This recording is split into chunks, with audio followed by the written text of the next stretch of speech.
Olá, aqui quem vos fala é professor Alexandre Ferreira Ramos, da disciplina de Tratamento e Análise de Dados ou Informação, e nós voltamos ao tema Análise Bidimensional 2D, vamos dar continuidade ao tema de medidas de associação quando lidamos com duas variáveis qualitativas. Este é o nosso vídeo de número 7. E aqui nós vamos discutir a definição do coeficiente de contingência. O coeficiente de contingência é um coeficiente cujo símbolo a gente vai ver na próxima página, que é esse símbolo Qi quadrado. Qi aqui é a letra grega, não é o X, ele é parecido com o X, mas é a letra grega Qi. E ele então o coeficiente de contingência é indicado por essa letra Qi quadrado, tá bom? Para introduzirmos o método de cálculo do coeficiente de contingência, a melhor maneira de fazermos é considerar um exemplo que nós vamos tratar aqui nesta primeira folha resumo, nesta primeira parte da folha resumo, são duas folhas resumo. Então, nessa primeira parte, nós lidamos com um exemplo para calcular o coeficiente de contingência, que é uma medida que quantifica a associação entre duas variáveis qualitativas. Então, o exemplo é tentar estabelecer se existe uma propensão de formação de cooperativas que seja dependente do estado em que você olha. Por exemplo, você considera o estado de São Paulo, Paraná e Rio Grande do Sul, e você compara os tipos de cooperativa existentes nesses estados da federação e tenta, com isso, analisar se há uma maior ou menor propensão no estabelecimento de cooperativas de acordo com a localização, de acordo com o estado de origem dessa cooperativa. Então, essa tabela é a tabela que reúne os dados de cooperativas, segundo a tabela 4.8 do livro do Bussab e Moretin. E o que a gente tem é que cooperativas de consumidores, por exemplo, no estado de São Paulo, são 214, enquanto são 51 no Paraná e 111 no Rio Grande do Sul. Já cooperativas de produtores são 237 em São Paulo, 102 no Paraná e 304 no Rio Grande do Sul. Cooperativas de escolas são 78 em São Paulo, 126 no Paraná, 139 no Rio Grande do Sul. E outros tipos de cooperativas são 119 no estado de São Paulo, 22 no Paraná e 48 no Rio Grande do Sul. Tá? Então, com isso você tem um total de 648 cooperativas no estado de São Paulo, 301 no Paraná e 602 no Rio Grande do Sul, segundo os dados que a gente está utilizando, totalizando entre os 3 estados e os 4 tipos de cooperativas, 1.551 cooperativas. Veja que aqui nós totalizamos os números de cooperativas segundo o estado. Tá? E dizemos o seguinte, que 33% do total de cooperativas no estado de São Paulo são de consumidores, 37% de produtores, 12% de escolas e 18% de outras cooperativas. Já no estado do Paraná, são 7% de outras cooperativas, 42% de cooperativas escolares, 34% de produtores e, por último, 17% de consumidores. Quanto ao Rio Grande do Sul, o que nós temos são 18% de cooperativas de consumidores, 51% de produtores, 23% de escolas e 8% de outras cooperativas. Se olharmos o total das cooperativas, temos 24% de cooperativas de consumidores no total dos estados, 42% de cooperativas de produtores, 22% de cooperativas de escolas e 12% de outras formas de formulação de cooperativas. Então, essa é a primeira análise inicial, nós fazemos uma soma aqui por linhas, e agora o que a gente vai tentar estudar é formular uma tabela de hipóteses das dependências. Tá? Suponhamos que se não houvesse dependência, quer dizer, vamos supor a condição em que as variáveis são independentes, quer dizer, os estados e os tipos de cooperativas não têm relação qualquer entre si. Então, há uma independência entre as variáveis. Sob essa suposição, nós iríamos ter, então, que 24% das cooperativas, do total de cooperativas, são de consumidores, 376. 42% de produtores, 22% de escolas e 12% de outras cooperativas. Agora nós vamos dizer o seguinte, olha, se não há nenhuma associação, se a associação é nula, é o caso ideal de completa a independência entre as variáveis, então, se você olhar no estado do Rio Grande do Sul, também teria 24% das cooperativas sendo de consumidor, bem como Paraná e São Paulo. 42% das cooperativas sendo de produtores, em todos os estados. E assim sucessivamente para as escolas e outras formas de formação de cooperativas. E agora você vai computar, segundo o total de cooperativas em cada estado, qual a quantidade de cooperativas corresponde a cada uma dessas percentagens. E isso vai variar, uma vez que o total de cooperativas também varia por estado. Então, no Rio Grande do Sul, seriam 146 cooperativas de consumidores, que corresponde a 24% de 602. No Paraná, 73, que são os 24% de 301, e em São Paulo, 157 cooperativas, que correspondem a 24% de 648.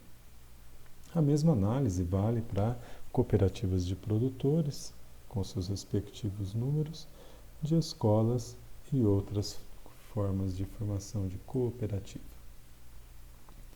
E por último, o que nós fazemos agora é comparar o desvio que você tem entre qual seria o esperado em caso de independência e o de fato observado quando não há, segundo os dados que são apresentados. Tá? Bom, então nesta tabela nós apresentamos os desvios entre os valores observados e os valores esperados. Então o que nós vemos é que São Paulo tem 57 cooperativas além de consumidores, além daquilo que esperávamos que deveria ter em São Paulo. Tá? Então nós esperávamos 157 em caso de independência e observamos 214. Por outro lado, no Paraná e no Rio Grande do Sul nós temos um número aquém do esperado. Menos 22 e menos 35 cooperativas em relação ao que nós diríamos que esperaríamos que tivesse, caso houvesse independência. Então, Paraná 51 ao invés de 73 e Rio Grande do Sul 111 e não 146 cooperativas. Agora você segue adiante, avaliando os números de cooperativas de produtor. Veja que São Paulo tem um número aquém do esperado, Paraná aquém do esperado e Rio Grande do Sul além do esperado. Já nos números de cooperativas de escolas, São Paulo tem um número aquém do esperado, esse menos indica isso. Então, esperávamos 143, vemos 119.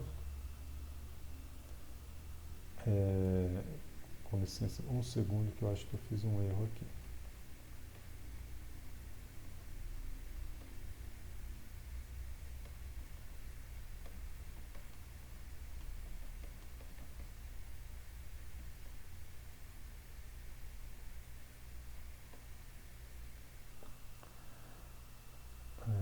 perdão, aqui em São Paulo, tá certo. São esperadas 143, foram observadas 78, então são 65 cooperativas escolares a menos. Enquanto que no Paraná são 59 a mais, e no Rio Grande do Sul apenas 6 a mais. E por fim, em relação a outros tipos de cooperativa, São Paulo tem 40 a mais, enquanto Paraná e Rio Grande do Sul tem 15 e 25 a menos, respectivamente. Então, a gente vê que há uma diferença relativamente grande entre as quantidades observadas e as quantidades esperadas em caso de total independência entre as duas variáveis. O que você pode observar também é que se você somar esses desvios ou resíduos, você pode chamar também de resíduos nessa tabela, o que você percebe é que se você somar os resíduos na linha, a soma é nula, né? 57 mais 40, 97, menos 32 menos 65 vai dar menos 97, então menos 97 mais 97, zero. Então na linha é zero, e se você somar na coluna também é zero a soma. A segunda observação se refere ao cálculo dos números entre parênteses. Os números entre parênteses dão os desvios relativos, eles indicam o chamado desvio relativo. Para que você entenda esse valor de desvio entre o valor observado e o valor esperado, não de forma absoluta, pois esse número pode não ter um grande significado, mas sim de forma relativa, para que isso ajude a gente a compreender mais claramente o quão grande é esse desvio. Por exemplo, o desvio relativo do número, vamos ver aqui, do número 40 e do número 57 é aproximadamente o mesmo que esse número 57 seja quase 50% maior que o número 40. O desvio, vamos ver outro. Veja só, situação análoga a essa se repete aqui, ó. Esse desvio absoluto é de 22 e esse é de 32, ambos negativos. Esse aqui é aproximadamente quase 50% maior que esse, mas veja só, o desvio relativo é aproximadamente igual. Já esses dois desvios absolutos têm o mesmo valor, e veja que em termos relativos esse é 2 vezes maior que esse.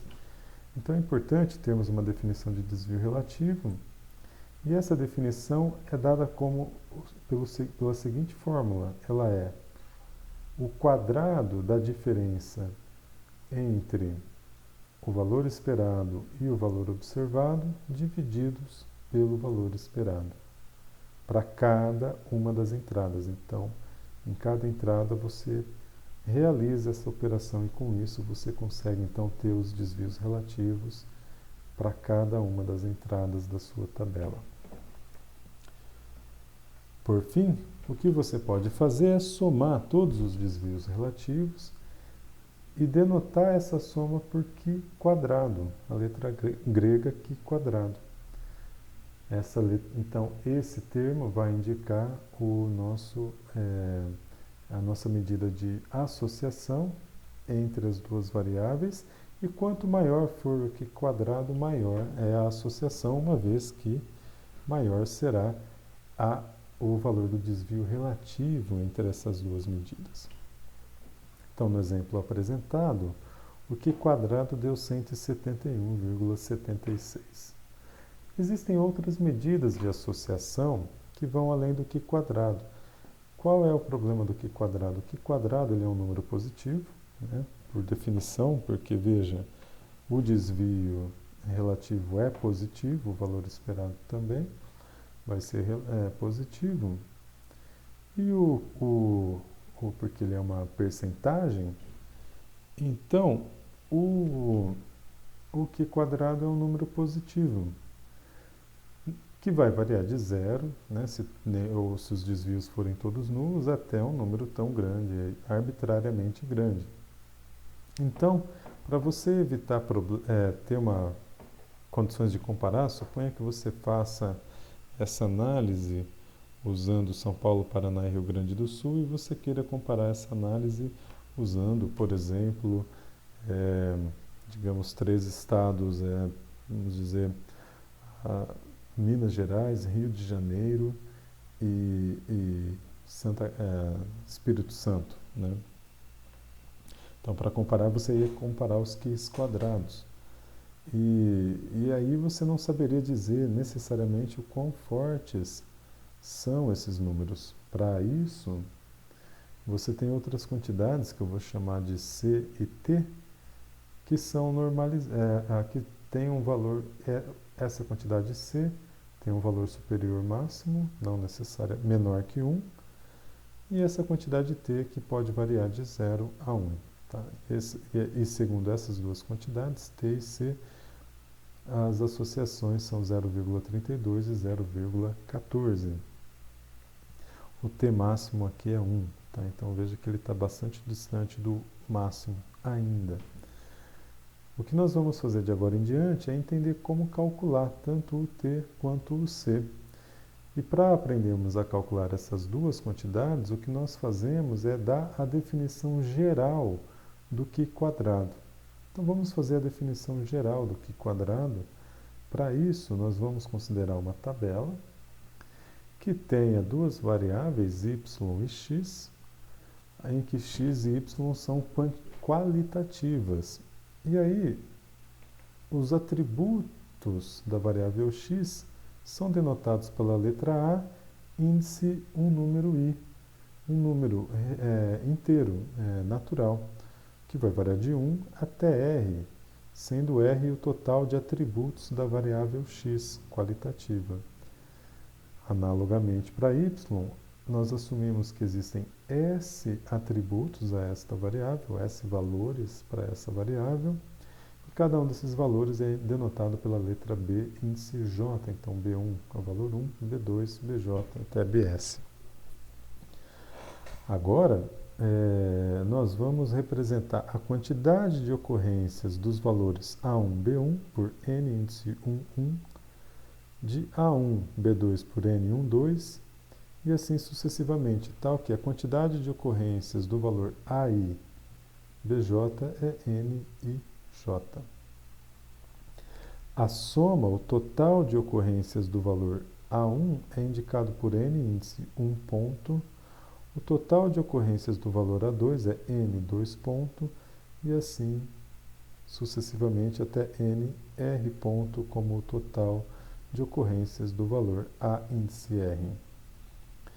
O total de ocorrências do valor B1 é N.1, veja que inverte a ordem, então o total de valores na coluna tem o ponto na frente e o total de valores na linha tem o ponto atrás, tá? O total de ocorrências de B2 é N.2 e assim sucessivamente. Então, o total de ocorrências do valor BJ é N.J e o de BS é N.S. Com isso, a gente explica aqui, né, N e J é o número de elementos que assume os valores AI e BJ. Tá? Então, a classe I de x e j de y. N índice I ponto é o total de elementos numa certa coluna J.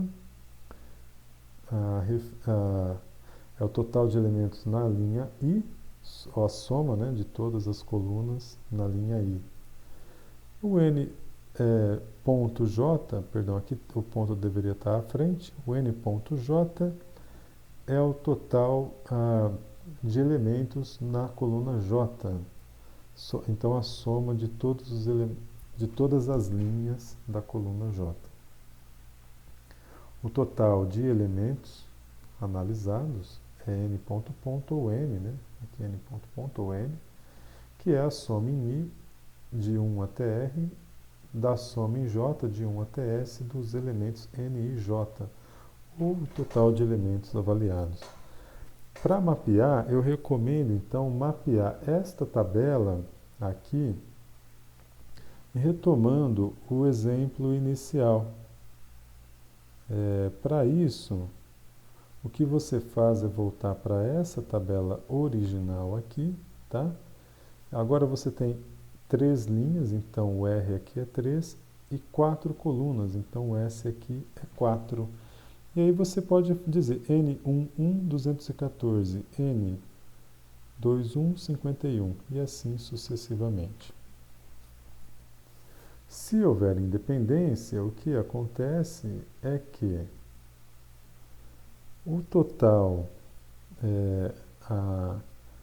veja, a razão entre o número de indivíduos na 10ª linha da coluna 1 dividido pelo total de indivíduos na coluna 1 é igual ao número de indivíduos na 10ª coluna 2 dividido pelo total de indivíduos da coluna 2 e assim sucessivamente até a coluna S. Veja só, voltemos agora aqui na nossa tabela. Foi isso que nós fizemos, né? Quando nós fizemos a tabela em que nós assumimos a hipótese de independência total, veja só, N1, 1 dividido por N1 igual a N1, 2, 1, que é igual a dividido por N1, que é igual a N3, 1 dividido por N1. E assim sucessivamente, certo? Para as próximas colunas. Então, essa é a maneira pela qual nós mostramos o caso da independência. Ou, posto de outra maneira, né, o elemento nij dividido por nj, o elemento então da iésima linha, jésima coluna, dividido pelo total de elementos na jésima coluna é igual ao elemento da iésima linha dividido ao total de elementos da iésima linha pelo total de elementos observados, né? Então, voltando aqui, vejamos como nós podemos mapear aquela condição aqui. Você veja só que você espera então que esse número aqui, 157 dividido por 648, seja igual a esse número 376 dividido por 1551. 24%, 24%, 42%, 42%, e assim sucessivamente. De maneira que, em caso de independência, o nij vai ser o produto do ni ponto vezes n ponto j dividido por n, que é o total, tá?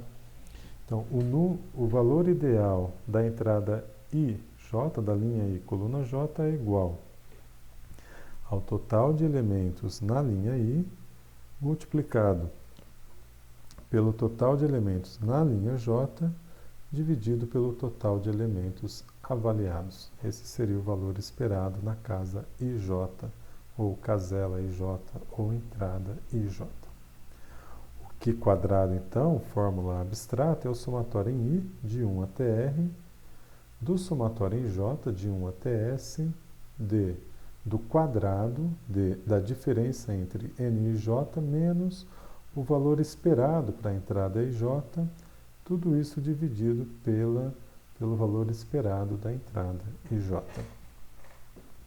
Já o coeficiente de contingência, aquele fator C que nós mostramos lá em cima, ele é a raiz quadrada de Q quadrado dividido por Q quadrado mais N. Veja, este número aqui no numerador é menor que o denominador, porque N é um número maior que 1. Então, a raiz quadrada então, vai ser uma raiz de um número menor que 1, logo C, o valor máximo de C, necessariamente é um número que é menor que 1. Então, agora, se você definir o fator t, esse fator t pode ser um número que vai variar de 0 a 1 se r e s são iguais, tá?